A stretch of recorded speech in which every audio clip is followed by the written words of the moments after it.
ازاي نعمل بيه جمله، صح؟ في الاثبات. تعالوا نتعلمها بقى في النيجاتيف، في النفي، ازاي انفي الجمله في زمن المضارع المستمر. دلوقتي الجمله الاولانيه بيقول لي I am reading، انا بقرا دلوقتي.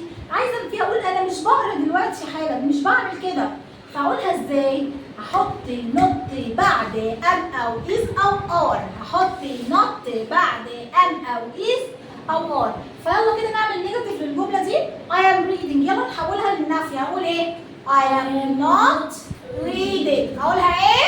I am not reading. انا مش بقرا دلوقتي. نفس الجمله بس هحط بعد ام ايه؟ not. طب الاي ان جي اخبارها ايه دي تشارك؟ معانا زي ما هي. شفت ام او ام نوت برضه بتشد في شعرها، عايزه الاي ان جي. ماشي؟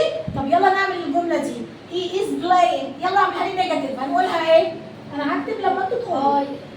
He is not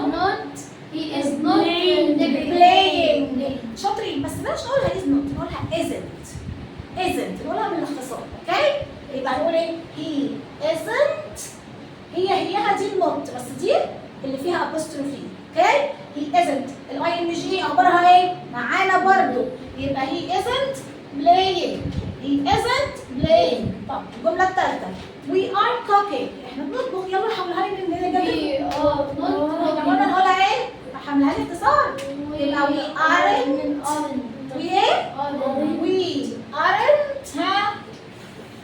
cooking. والاي ان جي معايا برضه. يبقى انا لما اجي انفي يا سما بريزنت كونتينوس مضارع مستمر بعمل ايه؟